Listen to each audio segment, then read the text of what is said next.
My mentor and good friend Sue is on here too, and I told her that she didn't hear the recording start before I started to let me know, but I tried to use my Post-it note here, so. All right. So I'm going to start the share here.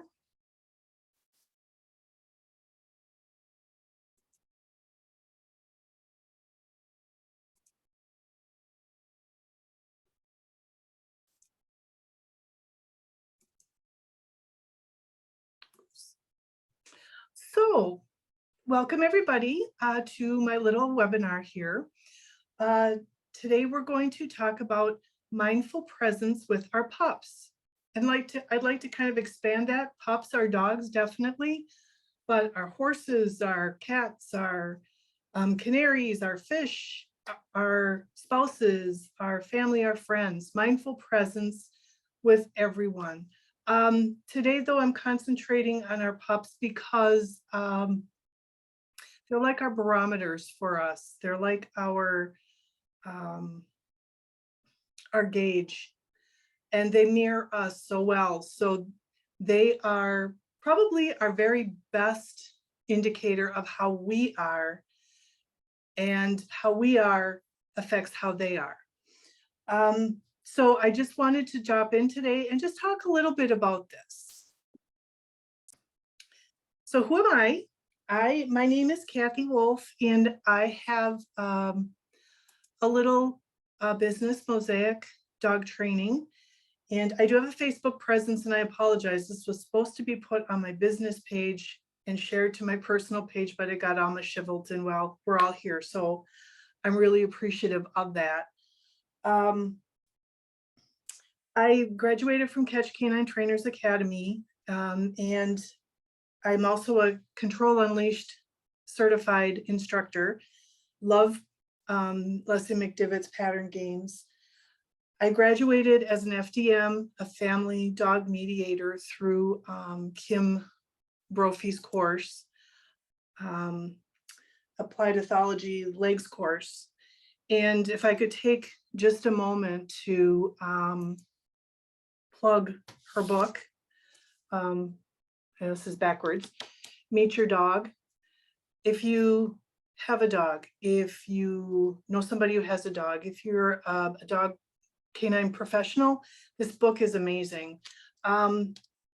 It talks about the legs: learning, environment, genetics, and self, as the 4 legs that our dog stands on, and the considerations when we are with our dogs to really learn and deeply understand our dogs. But I found this book helps me understand the guardians too, and my family and my friends, because we all have our learning history, our environmental and our genetics and ourself. I mean, it all makes out who we are, and all makes who our dogs are. And if everybody can please just mute themselves while the presentation is going on, and then we'll have a Q&A after. Thank you so much. I'm also a Shelter Animal Reiki Association's, well, I belong to Shelter Animal Reiki Association, and I'm a Let Animals Lead Animal Reiki practitioner. And I'm also learning on animal communication. So I really do find energy work to be a great complementary modality to the work I do guiding my dogs and their guardians as teams. What we're going to learn about today is we're going to talk a little bit about how being mindful and staying present when we're with our dogs can help them and ourselves live calmer lives together. So we're going to look a little bit at what mindfulness is, a little bit about what our nervous system, how our nervous system plays into all this. And then I just have a few ideas and a few considerations to help you create a more mindful presence and mindful life with your dogs. So like I said, after we're done, we'll have a little Q&A and you guys can feel free to ask questions. I do have the chat open, but I don't know how active I'll be in it. But go ahead and post questions in the chat if you want to. We could take a few questions out of there as well. Just going to adjust my screen here. Okay, so let's take a look at what mindfulness is. So as defined by Wikipedia, mindfulness is the practice of purposefully bringing one's attention to the present moment experience without evaluation. That without evaluation part, that's the interesting part. And that's a lot of what we're going to learn about today. To observe without judgment, it's important to accept and not judge or evaluate, but just be. And this helps us see deeper and truer because we're putting our biases aside. And not only do we put our biases aside, it helps us be less reactionary to the situation. We can kind of learn to take that deep breath, learn to take a mental step back and revisit the situation and be more neutral in it so that we can really gain the knowledge from the situation and learn how to best go forward. So why is the mindful presence with our pups so important? Well, when we learn about our dogs from a mindful present state, we can ask the why of behavior from a place of curiosity and compassion and be more empathetically observant to find the answer. Like we were just talking about, you know, we're able to take that mental step back and instead of reacting to the situation, we can kind of go, why is this happening? Let's be curious. Let's think about it. Let's be compassionate. What might our dog or our companion animal or be feeling and thinking? And we can practice more empathetic observation. And when we do that, we can be a better advocate because we can do careful observation of meta signals, which we'll talk about in just a second, and the subtleties. Because these are the behaviors that really, it's our dog's whispers. It's our dog's first communication to us that maybe they're not feeling safe, they're not feeling protected, and that we need to find out what's going on. So those little whispers are the things that we catch when we're not fully present with our dog. Mindfulness allows us to foster a deeper level of concentration and understanding, which in turn can help our dogs feel safe and secure with us and gain confidence in themselves. Just like those closest to us, you know, our family, our close friends intrinsically know what we need. If we slow our processes down and we calm ourselves down, we're able to empathetically guide our dogs. They have the security of knowing that we see them as they truly are. And there's a real safety in that for them because within the safe space, some of the behavior challenges that we have with our dogs really can lessen just because we've reduced the stress, we've reduced the pressure, and the dogs can feel that. And so in turn, mindfulness helps us feel centered and grounded. And with that, we feel safe because we're able to slow the processes down. We're able to slow our mind down, our body down. We can feel our feet a little bit firmer on the ground and be able to take in the situation. And that helps us feel a little bit more safe and secure. And with that safety, our dogs and ourselves can feel more confident when life throws those curves at us. Mindfulness can also help facilitate co-regulation, and that's a little bit of the sciencey stuff we're going to talk about in just a minute. So this is one of the handouts I will link in the events page. This is the Boogie the Boxer dog body language. Hang on just one second. Sorry, I just wanted to check something quick. Oops, one back. There we go. So I love this Boogie the Boston dog body language handout. This is in my orientation in my group classes. I give this to my guardians a lot when I'm working with them privately. Some of these behaviors on here are very obvious. Some of them, like say maybe a lip lick or a head turn, that can be a little bit more subtle. Those are those meta signals that we're talking about, those little whispers. So the better we understand our individual dog's body language, the better we can hear them start to whisper when they're not feeling safe. And I guess I should just say, I use the word safe a lot because as a canine professional and helping guardians guide their dogs through any behavior challenges that they have, safety is always the very first thing that we want to make sure we give to our dogs, because without that safety, our dogs aren't going to feel safe to relax, to be themselves, to learn. When a dog is in a heightened state of awareness, when they're fearful, afraid, anxious, a part of their brain that helps them learn shuts down.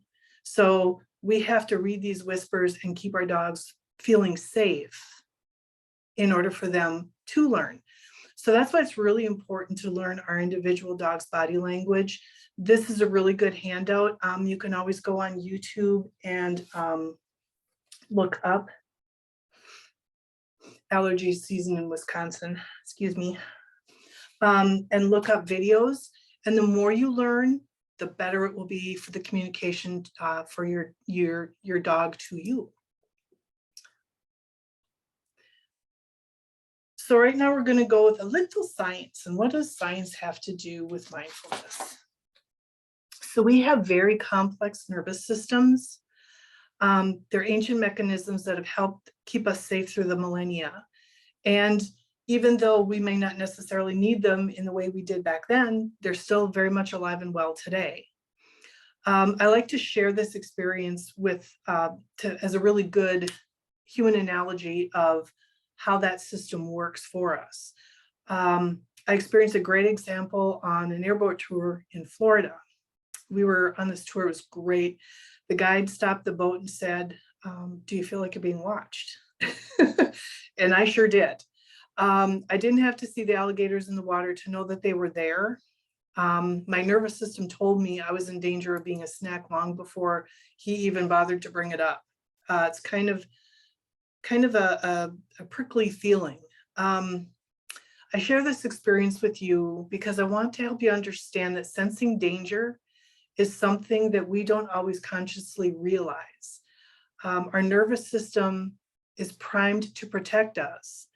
So if we took the time to think about running or fighting, that time would make it too late. We might already be in a really bad situation. So this autonomic neural process of evaluating risk in the environment is what we call neuroception.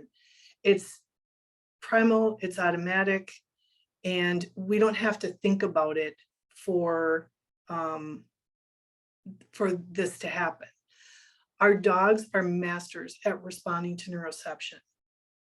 So if we are upset, angry, frustrated, our dogs may interpret this as danger and react accordingly. There's no hiding our true feelings from our best friend, right? Sometimes I think our dogs know us way better than we know ourselves.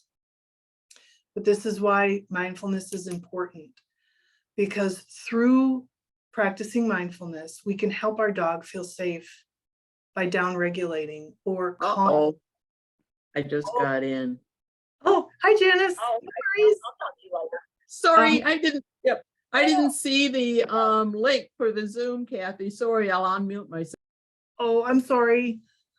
I'm kind of new at this, so anybody that has any suggestions, please, I want to hear. But anyways, when we down-regulate by calming our nervous systems or calming ourselves down, we can be grounded and centered, and our dogs will feel this. And when they do, our nervous systems will seek to match ours. So this is what we call co-regulation.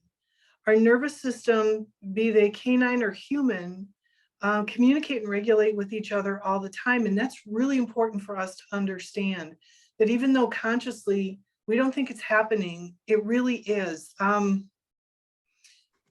We've lived with 3 Malamutes throughout many, many years, and our dogs were the best indicators of whether my hubby and I had had a bad day, because they would really react depending on how we presented ourselves, and without even saying anything, it was just our energy. So to apply this to our relationship with our dogs, we need to recognize that there is a correlation between how we're feeling, both emotionally and physically, and our dog's emotional and physical well-being. As mammals, dogs and us, have very similar nervous systems, and their ability to sense danger or safety reacts the same as ours.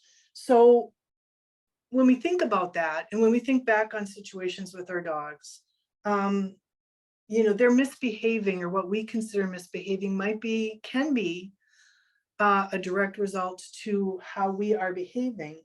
When we have erratic behavior, we're stressed, we come in with a harsh tone of voice, we slam the door, we slam things on the table. They can behave in ways that we find unpleasant, but to them, they're reacting in a very normal, natural way, just reacting and responding to what they may perceive as a dangerous situation. So because co-regulation is happening between ourselves and our dogs all the time, being calm and grounded is important to our relationship. When we live mindfully with our dogs, we can give them the opportunity to live calm and grounded lives as well. And this in turn can help an anxious dog to feel more secure, or it can help a fearful dog to feel safer. And then, of course, we have the added benefit of seeing our dogs as they truly are, because we have that ability to be present. And here again, we can go deeper into observation and create a better understanding of our dogs as individuals.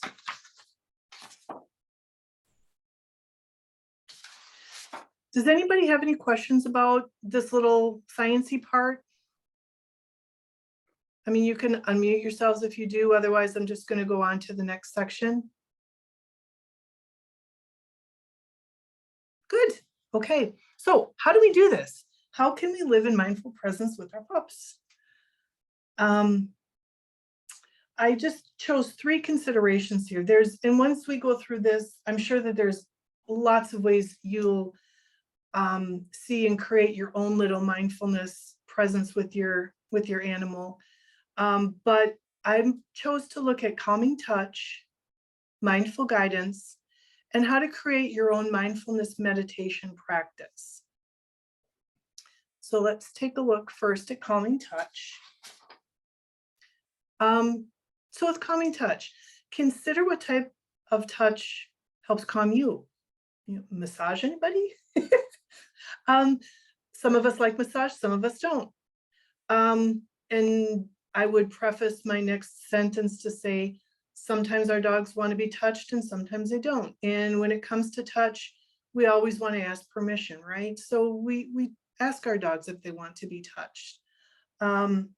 As an animal Reiki practitioner, the Let Animals Lead method, I was drawn to and I truly love, because it is essentially a hands-off method of Reiki. And if the animal that I'm offering Reiki to, and again, it's an offer, I ask them if they wish to have Reiki and offer to them. And sometimes I get a definite no, sometimes I get a yes, sometimes I get a maybe. But it is their choice to be touched. And in a Reiki session, if an animal comes to me and places body part in my hands, that's a yes. But otherwise, I'm not reaching towards or even projecting my energy towards an animal, because that would be considered, I would consider that rude of myself. So we always need to ask permission to be touched, just as we want to give permission to be touched. But when we do, if they say yes, then we want to touch our dogs, being in a calm state, using long, slow strokes, usually has a settling effect on their nervous system. Sometimes when we're nervous, and those of us that are canine professionals that hold classes or guide dogs and guardians probably see this a lot, where it's like, oh yeah, I'm feeling good. Yep, look at my dog, he's doing great. Oh, isn't he sweet? On top of his head. In the meantime, the dog is going, really? Can you please stop that? We get nervous. And we use heavy pressure, we use fast pressure, and nothing about the way we're touching our dog at that moment is calming. So when we are interacting with our dogs, we want to be mindful of how we're doing it. So approach your interactions with your dog mindfully and use your touch as communication, a communication of safety and love. Sometimes near the end of my group classes, or even at the end of a private lesson, I'll just, put the suggestion out to the guardian to tell your dog how much you love them in touch only. And it's beautiful to see the interactions that happen and to feel that love between a dog and their human. Because our touch, our hands, we are energy, and our hands have energy in them. If you don't have to do this right now. If you want to, you can, but you can sit quietly and just put your hands about an inch apart and just sit there and close your eyes and just be for a little bit. And you'll be able to feel that warmth between your hands. And that warmth comes from energy. It comes from an energetic field that's right there. And that can change depending on how you feel. So, and think about your own experiences too. Somebody that you care about, that cares about you, puts their hand on your shoulder, you feel a calmness, right? But then there might be somebody that you don't particularly care for, and they come up and give you a big hug and you feel like you're crawling in your skin. So it comes from the energy and from the intention. So our skin is very sensitive and it carries impulses to our nervous system, which creates a cascade of hormones, which creates neural responses in our body, actually physical somatic responses. So like I said, when you touch your dog, be aware of what you're communicating with that touch. And touch can be very healing. I have been dabbling and learning about T-Touch, and this is a really good book, Getting in T-Touch with Your Dog, and I can link this in the events page, but I really like this one, and learning about T-Touch and how Linda Tellington Jones created it from, I believe it was her teachings in Feldenkrais, and what the background of it is important to learn, and then the touch. So they also have like YouTube channels, so you can go on and learn a little bit more about that. You can also learn a little bit more about Reiki if you are interested. You don't have to be a certified Reiki practitioner. All of us have Reiki within us, and all of us have that ability to create calm energy. So if you're interested, reach out to me, we could chat more, but it's something that you really would, it's interesting and very relevant to explore. So mindful guidance. What exactly does that mean? So mindful guidance is, excuse me, I'm using my reusable bottle because it's Earth Day, and this is my Earth Day promise is to start using my recycled or my bottle more so I don't recycle so much plastic.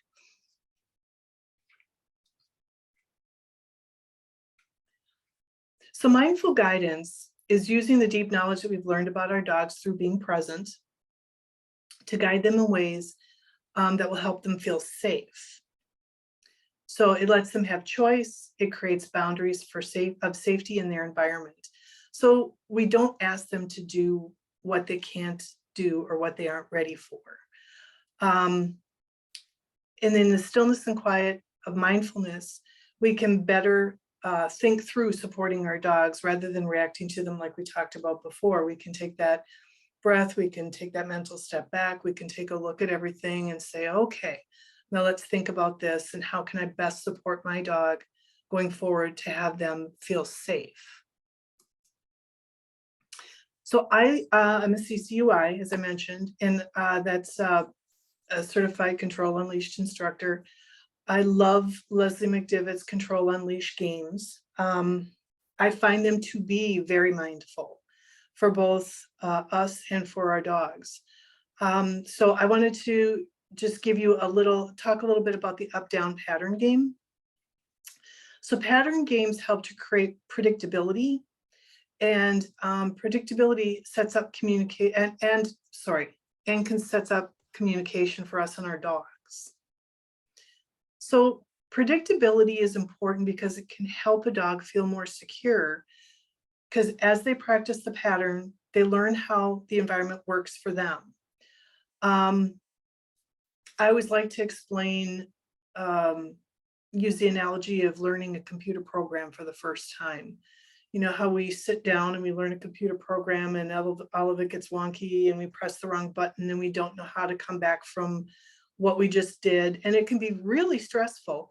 But as we practice the program more and more, we get more proficient at it, and then we feel comfortable with it. And then if we have something go wrong, we can have that confidence in ourselves and we can think it through without getting all stressed out. So that's why I love these pattern games. We present a pattern to our dog in a way that keeps them feeling safe. So that's in a no distraction environment. Let them get really good at it. And then slowly we bring in those things that might be a little concerning to the dog in a way that helps them feel safe and let them assimilate that into the pattern. So I really like it. Plus, pattern games are also a way where we can ask them how they're feeling within the framework. When we do this mindfully, we can open to see the depth of their answers and all their nuances. So again, those little meta signals, the little head turn, the little lip lick, we can see that communication as we're guiding them to keep them feeling safe, because we're in a mindful state, we're calm, we're watching, we're open. So I find that this game really helps us to establish a mindful presence with our dogs at home or out and about. So this isn't something you need to do. This will be a handout I'm going to post in the events page. And then I also have a video following this slide, and I'm gonna hope this works. So you need many tasty treats and a long leash if you're going to be outside. You want to be in a quiet area. Have your dog in front of you, and your dog's position doesn't matter. It's their choice. You can put a treat down by your feet, and when the dog eats it and starts looking up towards your face, once they start to look up, place another treat on the floor. Now, in Control Unleashed, usually we feed the dog to position rather than feed the dog the treat to their mouth. And that way, this is called what we call a reset treat. And it allows the dog to be in a position to offer the behavior again. So it's kind of us asking, well, okay, if you go back to this position, do you feel safe enough to do this again? And as you do this, we will add mindful breathing too, which we're going to talk about in a minute, and just observe your dog. So when you add your breathing and you're observing, you're actually down regulating your nervous system. And so your dog can co-regulate to your calm energy. I find up down, whenever I've given this pattern game to my classes, to my private clients, I can feel a shift in the energy in the room. I can feel everybody just calm down, and I can feel that communication. It's really beautiful. And I actually was talking to Leslie. I reached out to her and told her I was going to do this, use this in my talk. And she goes, funny you should say that, because I kind of feel the same way. So when you look at the video, oh, here, in my notes here. This one here, before we go forward, I wanted to also mention this book. It's Leslie's newest one. It's The Control Unleashed, Reactive to Relaxed. And I really do love this book. This is her latest one, and it's chock full of really good stuff.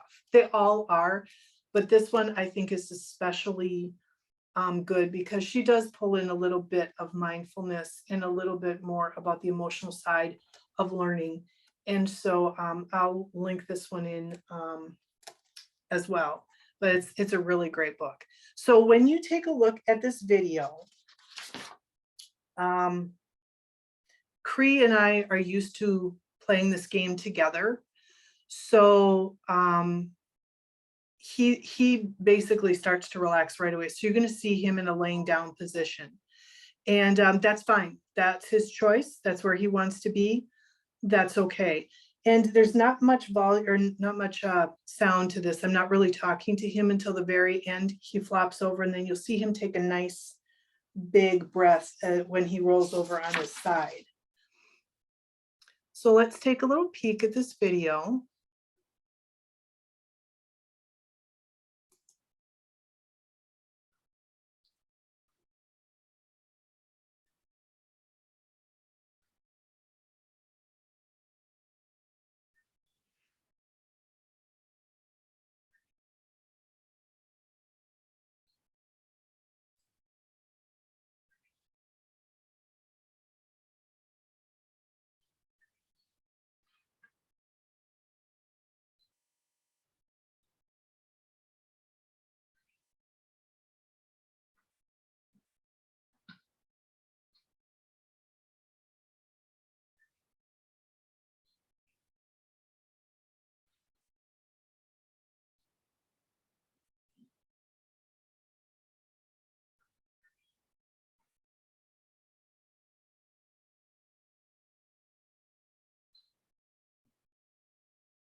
I boo-booed. I gave him one to his mouth.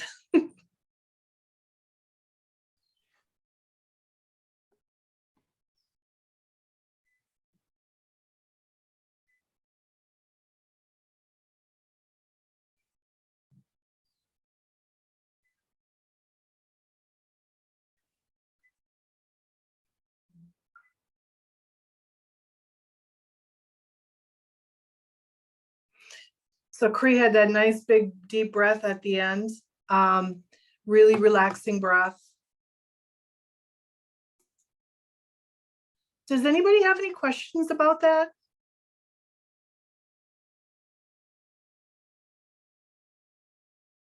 No? Okay, good.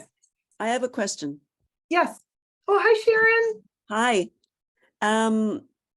So when you're doing this, you're not saying, when the dog is looking up at you, you're not saying yes and giving the treat, because language is, you're trying to keep the stimulus, quiet and non-verbal. Is that? I did with Cree, and you can definitely use a marker if you want to. But I would keep the marker, if it's necessary, I would keep the marker as soft as softly stated as possible. But right, you're exactly right, Sharon. Just trying to keep everything as calm and as quiet as possible. And that's a good point. Okay, thank you. Well, thank you. I just want to say, Kathy, reinforce, how much this up-down game has helped, Harmony and I. She even offers them outside now for walking around. She would just plop down and look up at me. And the main thing, with her, it helped her not to be chasing cars. Great. Started at a distance and then moved closer and closer to the road. So it really is in my opinion, a very relaxing game to play with the dogs. Well, thanks. And for I look sharing up because I'm on a bigger screen. So that's why I'm looking up like this. Well, thank you for So those sharing are my that, 2 Janice. cents.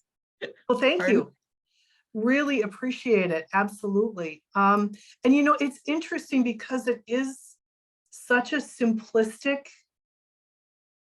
pattern, but yet there can be so much nuance in that pattern, and communication, and when you start in that no distraction environment, and then you take that next step to slightly more, a little bit of distraction, and you watch your dog's body language and can read whether they're noticing or they're concentrating on you, or they feel safe enough to look away from you to look at that concerning thing and look back to you. There's so much we can get out of it. And it's very simplistic, and it's in here. Also, another thing that's in the book is the take a breath, which is something when we do our deep breathing, our dogs can actually mirror us and they can start deep breathing. But Control Unleashed, Leslie created the take a breath pattern game from Dr. Karen Overall's biofeedback. And breathing for us and for our dogs, breath is so important and so calming to the nervous system that breathing when we're with our dogs and taking those deep grounding breaths can really help our dogs co-regulate and help us down-regulate and help our dogs to co-regulate and become calmer. So thank you guys for sharing. The last one, or another mindful guidance. Kathy. Sorry, Kathy. Oh, yes. I see that Julie said that she has a question that perhaps she wants to unmute and ask. Oh, Judy, thank you. And thank you, Sue.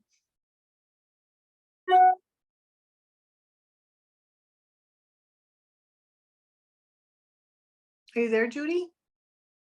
Yeah, Okay. What can I help you with? yeah. So the thing what I don't understand, when you give this giving the treat to reward the dog he's looking at you, or Mhm. is the treat given for a reward, or there's no reward? And like,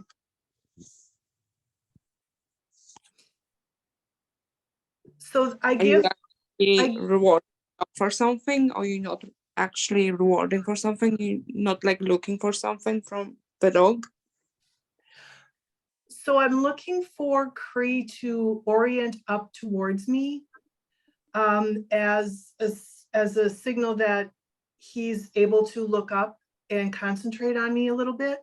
And then his reward is the treat, but instead of feeding it to his mouth, I put it on the ground. Okay, so to make him stay on the ground. Yes. And the Okay. reason why we put it on the ground instead of feeding it directly to our dog is because it puts Cree back in the position to start the whole behavior again. So we feed him the treat on the ground to kind of reset him so that he can start over again. Okay. Whereas if I would feed him a treat from it to his mouth, his head would still be up, and then You wouldn't get the same position from him. correct. And so in Control Unleashed with Leslie's pattern games, a lot of times we do feed the treat on the ground or say away from us. so that we To can get put our, position. yep, Okay. and then they can start again. And to what Sharon was saying about the marker and saying yes or good or whatever, you can definitely do that. And so you can have a verbal marker.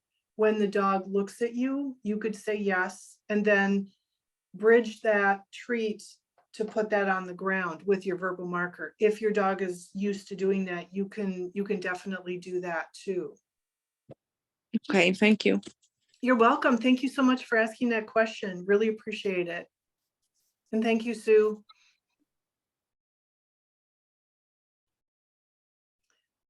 So another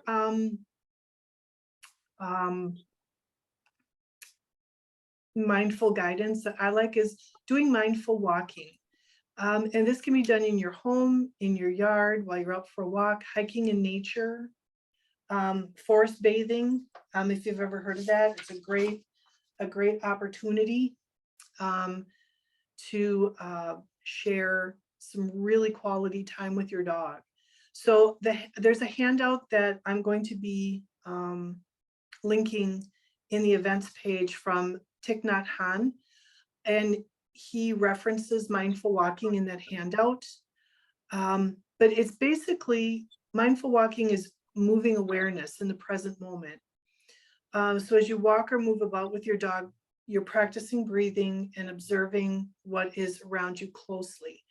So you just concentrate on the environment and concentrate on what's around you. Use your senses. The more senses you can pull into your mindfulness, the more present you'll be.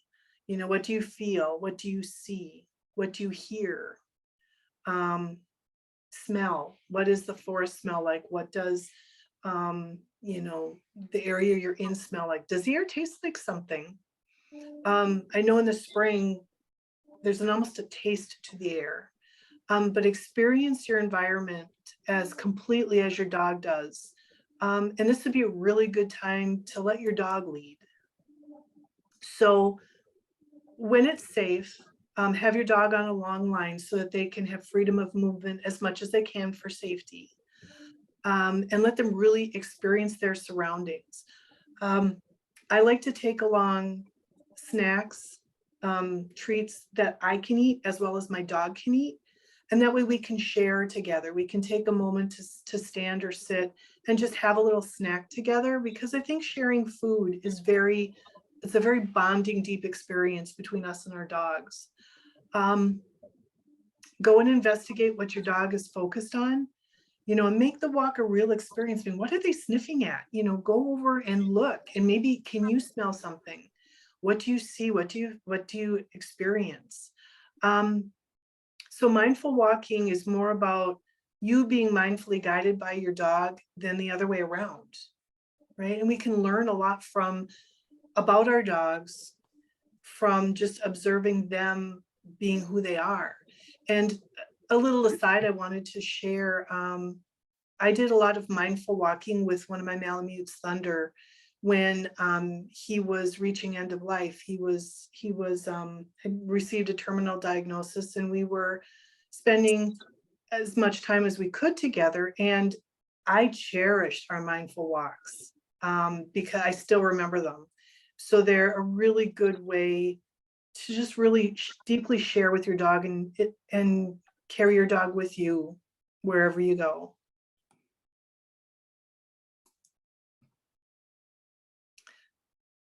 So the last one is a mindful meditation practice. This is the third consideration. There's many different mindfulness meditation practices, as there are stars in the sky, I feel. And there's more and more coming around. I think it's great. I think I'm so excited that we're starting to turn towards meditation and breath work, and just really learning how to take back that calm. I have the Calm app. I love it. They have a free version. They have a version where you could try it a month for free and then go by subscription. I personally love it.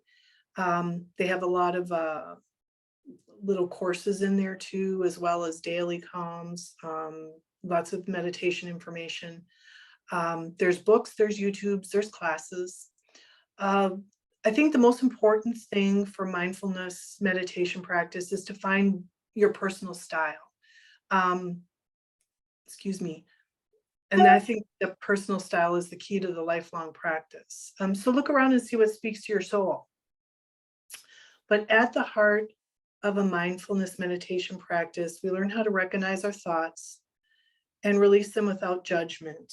When we do this over and over, our mind actually learns the stillness and quiet. And in this way, we can experience life more fully and deeply. And we can be a calm place for our dogs to seek that support. So what we're going to do today is look at step 1 of a 5-step mindfulness exercise from Thich Nhat Hanh, Buddhist monk and peace activist. And I'll share the article with you guys in the events page. I would say read through it, go deeper. He talks a little bit about being present a little bit deeper. He talks about the walking meditation.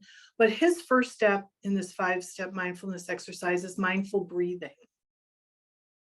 So when we practice mindful breathing, if you're not used to it, it's always best to start in a sitting position, kind of like in your no distraction environment, just like with our dogs. And once you're familiar with the mindful breathing, you could do it anywhere, anytime. And as you sit, you just take some deep breaths in and let them out in whatever way feels natural to you. And as you let your breath out, you let your body relax and become heavy in your seat. And that's an important part, I think, of mindfulness, is feeling that relaxation of your body into wherever you are. Because I think that really anchors you in the present somatically. So you want to deep in, breathe out, and just let your body rest. Let your ears come down. I always say, we don't want to wear ears for, or our shoulders for earrings. We want to let them relax. And this is going to help you center and ground, become present, and really tap into the universal flow of energy. Earth is energy. It creates energy. Spins around, that creates electricity. Everything going on in the center of the earth and in the core, that all creates energy. When you're outside, if you can step out of your shoes and stand with bare feet on the grass next to a tree, there's so much going on underneath the surface that creates energy and communication. Taking that deep breath, letting your feet really sink into the ground and connect, you'll feel that universal energy. It's just like a way to organically recharge our batteries. So give it a try and when you're outside sometimes, and just see how you feel. So we're going to talk a little bit more about mindful breathing. So I want you to practice this just once or twice. When you're centered, take a couple deep breaths in through your mouth, out through your nose, or in through your nose, out through your mouth, if that's what feels good to you. If in out through your nose feels the best, do that. But as you breathe in your mind, say breathing in. As you breathe out, in your mind, say breathing out. Do this for a few rounds. And if you find your thoughts are coming into your mind, start that mantra again. So remember, thoughts are normal as we meditate. Do not judge or become frustrated. Just recognize them and let them move through. I've heard people use thoughts as clouds that kind of pass, bubbles that pop. But when we talk about meditation, we're not talking about absolute quiet and absolute stillness. It's about being calm and okay with the noisiness and the frantic pace of the world. So we're learning how to accept what comes to us and let it pass through us.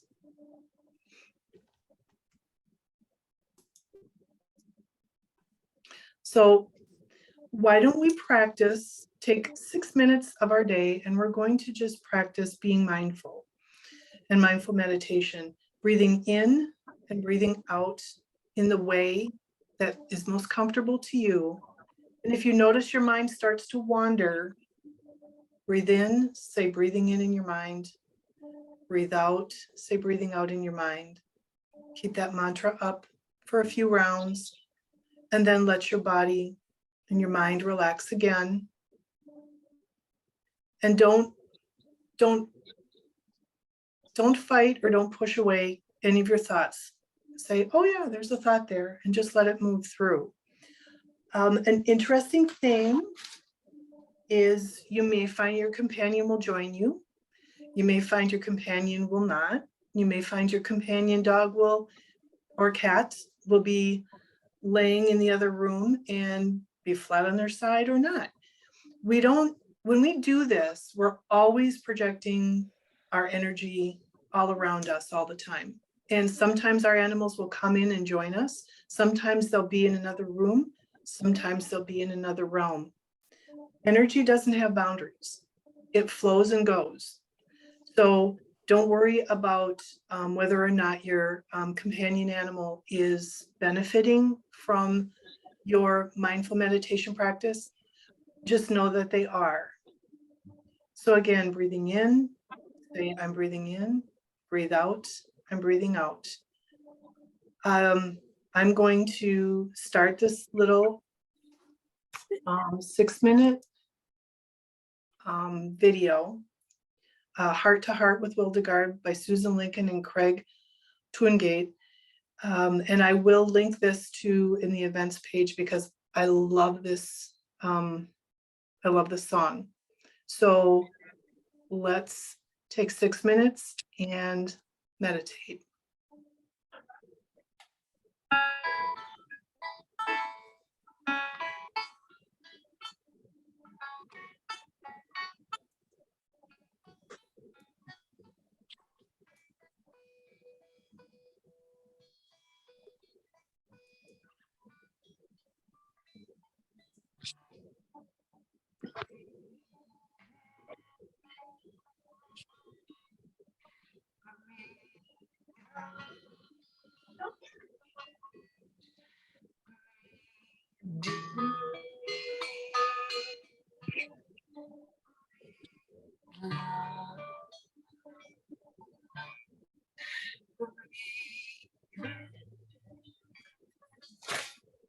Kathy?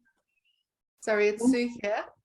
Yep. The sound doesn't seem to be coming through for me. I don't know if it's the same for anybody else. Can't hear. Okay. I think perhaps what you could do is actually go to YouTube and just play it in YouTube. If you play it from YouTube directly, then it normally comes through better. So just perhaps just Okay. try that. Okay. Well, If you've got that, just open a YouTube tab and it's. thanks, Sue. I hope it helps. Let's see. It usually does. Let's see if that works. Thank you. Yeah, I didn't optimize because last time I tried to optimize, I ended up with a whole bunch of problems. So let's give this a whirl. Some horses come to us to change our whole life. That horse for me was Sunny. It was love at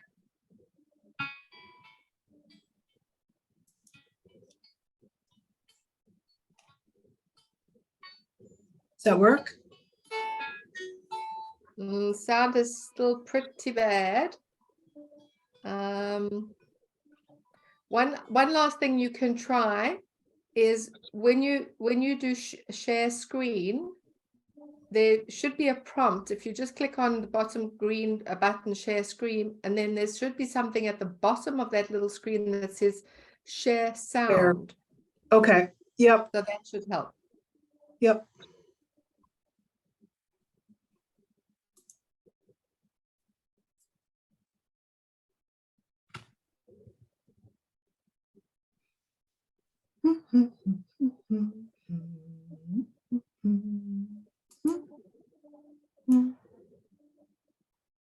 Share screen. Okay, let's give us a try.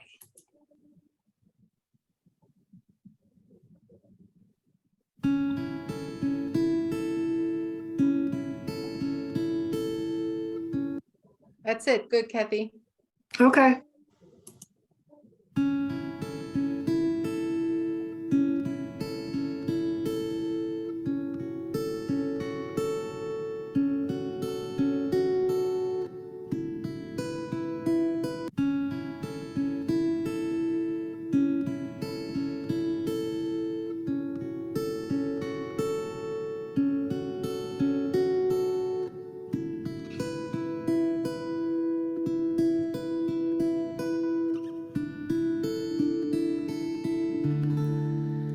Breathe in,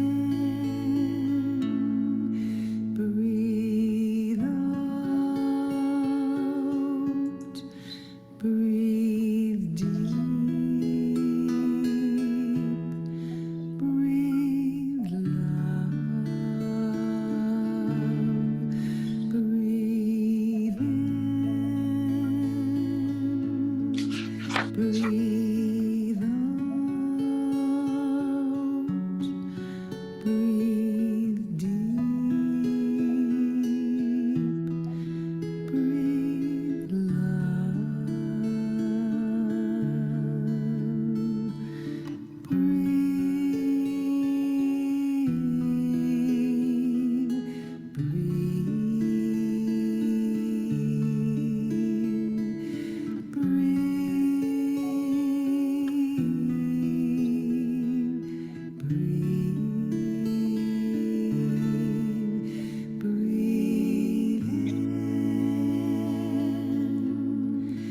breathe out, breathe deep, breathe love, breathe in, breathe out,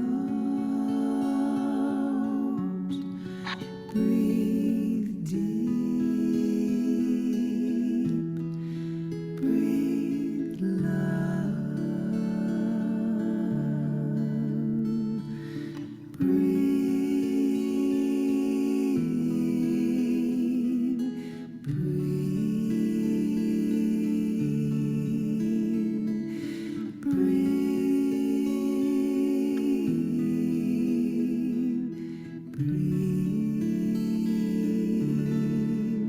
breathe peace, breathe joy, breathe light, breathe love, breathe peace,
Just wanted to stop the share for a moment. Does anybody want to share thoughts about taking that 6 minutes, a little over 6 minutes, once I got everything out of the way?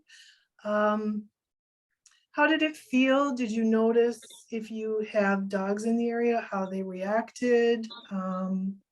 Any thoughts you'd like to share?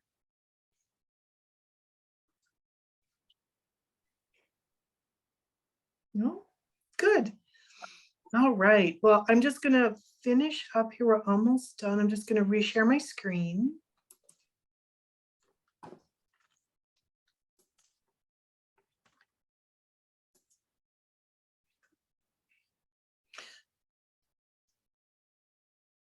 So finding a way to incorporate these 3 techniques, calming touch, mindful guidance, and your mindful meditation practice into your daily lives, and see what happens with the relationships with your dog, your perception of yourself, and the relationship with those around you. When we embrace mindfulness and meditation as a way of being, we do create a quieter life for our dogs. And in this world right now, there's so much anxiety and chaos. It's no wonder we're all feeling stress of daily living, right? And we show that stress with irritability, with loss of patience, and a general feeling of overwhelm. So our dogs show it by acting out in ways that we find unpleasant, unwelcome, and sometimes concerning. But a lot of times, it's just a mirror image of ourselves. So living mindfully with our dogs affords us a unique opportunity to examine our own lifestyle and create steps and take steps to create a better world in our corner of it. Our animals don't come to us by chance. They come to us as our teachers to help us transcend and give us the ability to live a deeper, richer life. They have a message to share, a lesson for us to learn, only if we open our minds to it, though. So I hope that this is giving you just a couple pearls of ways you can go forward and create a calmer, more centered, mindful life with your dogs. Namaste.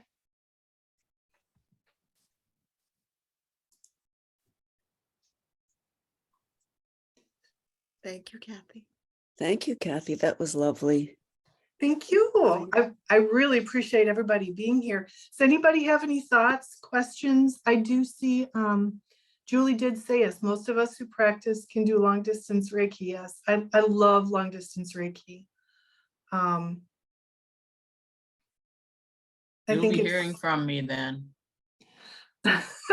absolutely, absolutely. It'd be my honor. It'd be my honor. So you're going to, you mentioned 3 books, Mhm. Control Unleashed, Reactive to Relaxed, Meet Yep. Your Dog, and Getting in Yep. Touch with Your Dog. Yep. And Yeah. I'll link all 3 of those in the events post, Okay. like the Amazon Yeah, website. I Yeah. got them in my cart at the moment. Great, great. Yes, and if you have any questions about anything, the T-touch, like I said, I am not well versed in T-touch. I'm learning little by little from my mentors and just from doing my own research about T-touch. But if you want to talk deeper regarding Control Unleashed or the Meet Your Dog, I'm pretty well versed in that stuff. So I'd be glad to chat with you if you ever have the calling to. Be awesome. Is it, is the Control Unleashed somatically based? Or it's games? It's a lot of pattern games, but Ah. she does talk in here a little bit about more of the like how to help the dog calm and relax, part of like the take a breath and the whole premise of Control Unleashed. Leslie started this because she was in and she was doing a lot of agility with her dogs, and people in the agility circuit knew that she was a trainer, and they're like, would you help me keep my dog in its brain, you know, because they get so excited with, you know, wound up with agility. So she started working on this. So the whole thing came from helping dogs, you know, kind of find their brain and relax into during like excitable situations. So the predictability is of the game is it's a safe place, Mhm. really, because they know what's coming and this is what we're doing. Okay, I can do Mhm. this. Mhm. And you add challenges, I guess, sometimes in the different environments or whatever. Right. So I understand this because as a parent of a now young man, but as a child with autism, our approach was to create predictable situations and then slowly, you know, find out where the edge between predictability and the new challenge was, and work in that little area there. And slowly, you know, so that makes a lot of sense to me. Mhm. Yeah. Yeah, how does Laura say that? Pendulation and titration? Right. Uh-huh, uh-huh. I've There you signed up go. for I've signed up for the upcoming her Oh, the upcoming, somatic self-resilience, good. I'll see you there. yeah, Good, I'm good. sure I will. But yeah, and you know, with working with Laura Donaldson and watching her courses and stuff, there's a lot of this patterning that kind of helps, and like Sharon said, that working, you know, within the framework of our dogs, where they feel comfortable, and then just slowly expanding out their environment really does help. And like I said, I think out of all the 3 books, the Reactive to Relaxed, if I'm going to recommend one, I recommend them all, but this one is I think she expands on a lot of the emotional and mindfulness of it too. The Control Unleashed, Reactive to Relax. Yeah, I like that one. I said they're all great, but that one especially. Okay, great, thank you. You're welcome. Any other thoughts, questions? I loved the moment where your dog turned over, flopped over, you know, that would be my ideal outcome in certain stressful situations. I think my Cree, out of all the 3 that I've shared my life with, he's been my biggest teacher, my biggest mentor, because he's had his share of challenges in his life, and he really has taught me how important it is for me to be mindful of my energy and how to help him with that, for me to downregulate so he can co-regulate, because when I was upset, it never did him any good. So it's an honor for me to see him feeling that safe with me, that he can be that relaxed. You know, I think that some people, when they get dogs, and some people have dogs like this, where it's the opposite, where the people are upset and they're lucky enough to have a dog that's will come up and give them a, you know, a lick or just be with them and not fall apart. Or am I imagining it? You know, but I think that there are people who have dogs like that who are who support them emotionally. I think that it can really be definitely a two-way street. Absolutely. Absolutely. And I think that, like I say, dogs really do come into our lives to teach us something. I believe that. And I believe that we always, the dog that comes to us has always got a lesson to teach us.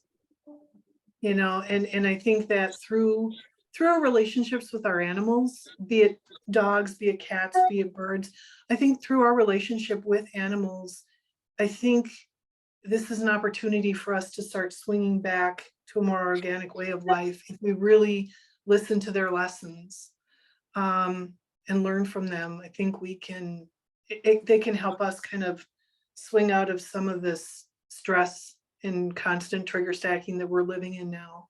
I really do. And that's why I wanted to bring this to you and get everybody's feedback and find out if stuff like this is something that you'd want to hear and see more of. Because I think it is important for us to look at a gentler way. And I think our dogs afford us that opportunity to do so. Yeah. Thanks, Sharon. I'm really glad you're here. Give Bella a scritch for me, just a little one. Okay. She's sleeping. Good, good. Did anybody have their dogs nearby when they were, well, Capone, yep. How did Capone do, Carol? Oh, Capone did great with this. If you knew Capone, he has canine compulsive disorder and he can't walk a straight line. So he's very intuitive though. And clearly loves to chill. Yep. Awesome. Well, I really appreciate everybody taking the time to come today. And like I said, I'll link up what the handouts, the books, the YouTube link to that song, and this recording as well into the events page. And if you need to reach me, I will put my Facebook page is Mosaic Dog Training. Like I said, I goofed and put this on my personal page, but if like I said, if you need anything, feel free to reach out. I'll also link my email in there. Just looking to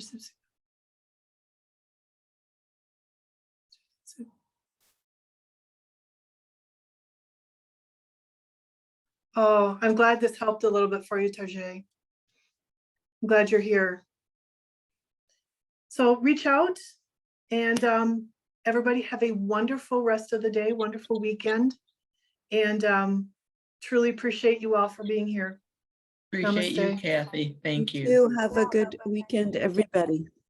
Bye-bye.